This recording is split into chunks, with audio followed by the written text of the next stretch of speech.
Hi Sagittarius, Tagalog Express tayo ngayon. Sun, Moon, Rising Sign, and Venus General Reading for the sign of Sag.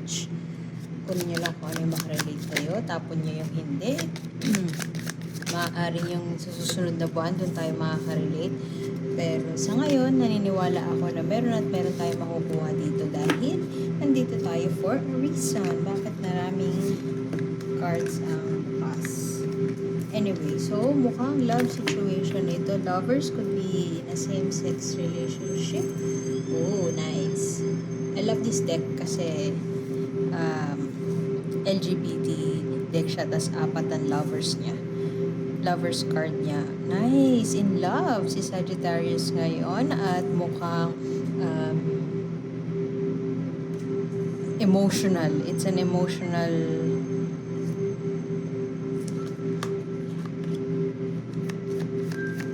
month para sa'yo. Equal give and take relationship. First, kasi siguro iba sa inyo first time na maka-experience na equal give and take relationship. First time maramdaman at home siya sa relasyon na meron siya. At first time niya na maramdaman na it just feels like home. First time niya maramdaman na this is it. Ganon ang nararamdaman ni Sagittarius ngayon. Medyo tamed down ang kanyang fierce energies. Tamed down ang energies ni Sagittarius. So siguro, kumbaga, nahanap mo yung katapat mo. Yun ang nakikita ko sa cards mo. Pwede din na na-meet mo itong taong itong sa trabaho. Kung single, maaaring mamimit mo sa trabaho mo itong tao na mararamdaman mo siya na nga. Not necessarily siya na, as in yung forever mo. Pero siya yung tao na parang match mo talaga. Maaari din na yung iba sa inyo ay for the longest time hindi mo alam na bi ka pala.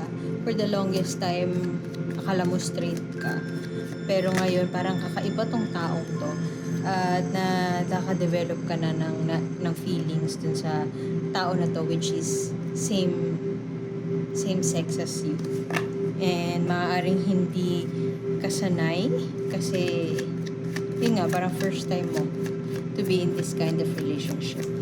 And meron tao, alam mo yung may fear ka dun sa pag-express ng nararamdaman mo to. May fear ka sa mga sasabihin ng iba. Pero lahat yun naglaho. Wow. Lahat yun naglaho kasi yung presence ng taong na to sa buhay mo, siya nagpakita sa'yo na love wins at love can vanish lahat ng fears and worries. Parang fairy tale, pero sorry, yun yung sabi ng cards eh. Maaring yung iba sa inyo ay yung typical na takot mag-explore, takot lumabas ng comfort zone, takot mag-aral, mag-upskill, ganyan. Pero itong taong to, minomotivate ka to be the better version of who you are.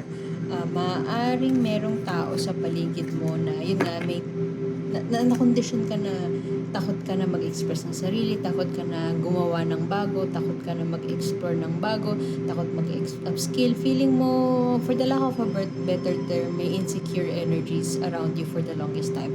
At itong tao na to nagpalaho ng lahat na insecurity na yun. Maaaring meron pa rin struggle, may konting insecurity pa rin, pero tuloy kang ina-assure ng tao na ito. Pwede din na itong tao na to ay iba ng status sa buhay katulad mo. Pwedeng mayaman siya, pwedeng aral siya, tapos ikaw ay hindi katulad niya. Hindi kayo parehas ng kinalakihan. Merong tao sa paligid mo na maaaring nakaka-impluwensya kung paano mo tignan itong relasyon na to. Hindi lang para kung paano tignan itong relasyon na to, kundi kung paano mo nakita, kung paano ka kahapon. Maaring dati or kahapon, quote-unquote kahapon, hanggang dito lang yung pananaw mo sa kung paano kumita ng pera. Na kondisyon ka na kailangan makagraduate ka para makakuha ka ng magandang trabaho. Pero dahil sa just one instance na tinry mo, let's say, nag-apply ka sa trabaho na kakaiba, na-meet mong taong to, dun, sa pagkakilala mo sa kanya, dun mo na-realize na parang meron kang ibang kinalakihan na akala mo hanggang dun na lang pala, pero mas marami pang pwedeng ma-discover magmula nung na-meet mong tao na to. Marami ka rin na kilalang tao, klase ng tao, or nakilala mo din ng lubusan yung sarili mo. Pero mukhang may tao sa paligid mo na sobrang influential sa'yo. Pwedeng tatay mo, pwedeng family members, pwedeng mga kaibigan mo, na ibang-iba na yung opinion mo sa kanila eh. Maaaring yung tingin nila sa'yo ngayon, ang yabang mo na, lumaki na yung ulo mo, pero para sa'yo, na-outgrow mo lang talaga sila. Pero hindi mo sinasabi yun. At itong tao na to mukhang, ayoko sabihin na siya yung sinisira niya tong tong love life mo. Pero parang ganun na nga.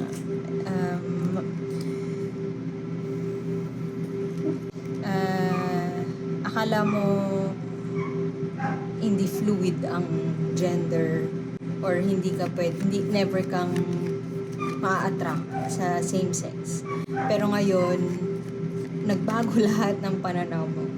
Naging part ka ng isang grupo na nagbago yung pananaw mo sa mga bagay-bagay. Pero dahil dun sa ma-impluwensyang tao sa paligid mo, or yung conditioning, yung kung paano ka na-condition magmula ng bata ka, dahil doon na hindi pa rin nawawala sa pagkatao mo, malaking bagay ang nai-impluwensyahan nun para mag-move towards this person. Kung halimbawa, hindi pa kayo, nahihirapan kang piliin siya, hindi dahil sa kanya or hindi dahil ayaw mo siya, in fact gustong-gusto mo siya, pero nahirapan kang piliin siya dahil sa mga nakapaligid sa'yo. May reluctance, merong pagdadalawang isip, merong pangamba,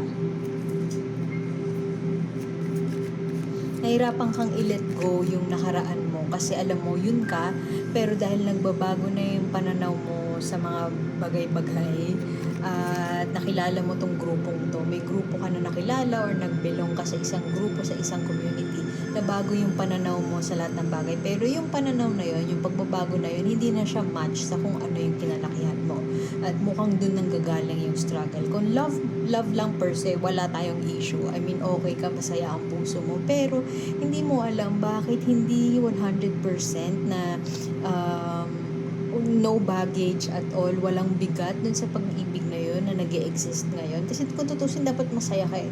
Pero medyo hindi ka masaya, hindi mo maamin din dun sa tao na to na hindi ka maka-move forward sa kanya dahil nahirapan kang i-let go yung alam mong sino ka. Alam mo na kaya mo ng talikuran yun, pero alam mo na gusto mo lumingon din naman sa pinanggalingan mo. Doon nga nang galing eh. So, mukhang doon nang gagaling yung struggle. Sorry sa ingay.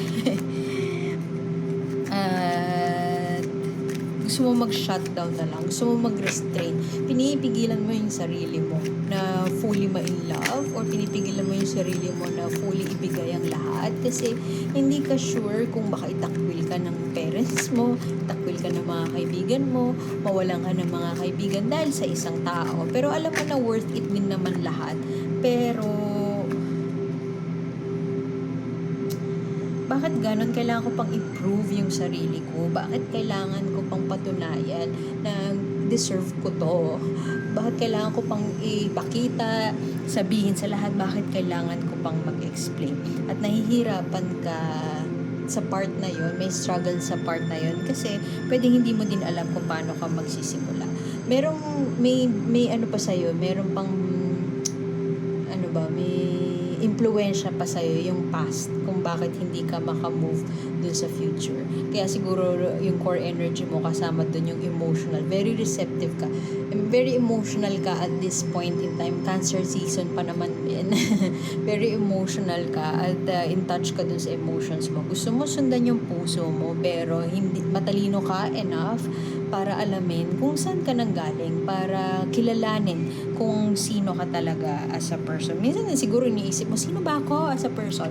Nung nakilala mo tong community na to or grupo na to, dun nagbukas lahat sa'yo, na-open lahat ng opportunities. Pero natatakot ka na mamili or piliin. Feeling mo temptation, part of you iniisip mo temptation etong taong to at natatakot ka na iwan ng lahat, including kung sino ka. Iwan lahat yon dahil sa kanya. Actually, pwede din na itong taong to talaga ay may kaya siya. Pwedeng underprivileged ka. Tapos itong taong to may kaya siya. Kaya nagbago din yung nagbago din yung pananaw mo sa mga bagay-bagay dahil doon. So, pwede din na factor din yung social status niya. Kaya yung mga tao sa paligid mo, yung childhood friends mo or yung family mo, ay parang medyo judgmental sila sa kung ano yung pinasok mo. Kasi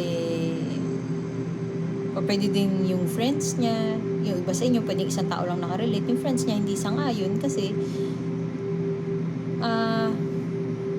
baka iniisip nila ginagamit mo lang siya. Yung ganon, maraming sasabihin yung mga tao sa paligid mo and medyo doon nanggagaling yung pangamba mo. Well, alam mo sa sarili mo, matalino ka enough para patunayan yung sarili mo, pero minsan iniisip mo din, bakit kailangan kong patunayan yung sarili ko? Bakit kailangan kong mag-explain? Hindi mo kailangan mag-explain. O pwedeng yun din yung thought na hindi mo ma-explain sa mga kaibigan mo. Yung thought na, ba't kailangan kong mag-explain? Kasi hindi ganun kalakas yung loob mo para maging confident na sabihin na eto na ako ngayon, bakit ako mag-explain sa inyo. Pwede din na money generally is tight sa'yo and maaaring breadwinner ka, karamihan sa inyo breadwinner, so nahihirapan ka na puso first before everything kasi merong nakadepende sa'yo ng mga tao. Kapatid kang pinapaaral, pwedeng ganun. So, parang ayaw mong gusto mo isang tabi muna yung love life mo. Pero, wala to, may book na yung puso eh. What you gonna do? Diba? So, meron kang, may something sa nakaraan na dala mo ngayon. Well, somehow ready ka ng talikuran yun. Ayaw mo siyang talikuran kasi ikaw pa rin yun eh. Parte pa rin yun nung kung sino ka. So, yung iba sa inyo nagsistay for the wrong reasons, sa nakagisnan, kasi nga, alam mong nagbago ka na, pero hindi agree yung ibang tao dun sa pagbabago na na-experience mo ngayon. So, siguro ibang tao sinasabi nagbago ka na, medyo na-offend ka pag sinasabi niya ganun, kasi ikaw pa rin naman yan. Alam mo yun? Uy! Parang nakuha din to ni Pisces ba? Bring on the haggitude. Stop pleasing others. Nag-mature ka na, nag-evolve ka na. Ito si Baba Yaga. Si Baba Yaga ang OG badass ng mystical world, 'di ba? Ang sabi sa card na to, parang people grow spine or older women grow spine kasi sa pinagdaanan nila, pinagtibay ng panahon, kumbaga. So, kung aware ka at alam mong you are good enough, kung nasan ka ngayon, na-earn mo yan, bring that haggitude, show it, and ipakita mo sa kanila na worthy ka, na ma-experience to at worthy ka, deserve mo to. Hindi mo kailangan mag-explain. So, yun yung message. Bring the haggitude. Hindi mo kailangang maging nice sa mga tao sa paligid mo, lalo na maging nice sa lahat para lang maging ahead of the game ka. Ahead of the game ka at na-outgrow mo na yung ibang mga tao simply because nag-mature ka na at open ka sa new experiences in life. At dahil open ka, lumawak na yung pananaw mo. So, enough na yun para ma-channel mo yung confidence to express yung totoong ikaw. So, iwan ko na yun dun. Salamat for being here at Sagittarius. Sana makita ko kayo ulit next time. Subscribe lang po at baka mag-upload ako ng pick your own card sa susunod. So, salamat and see you soon. Bye-bye.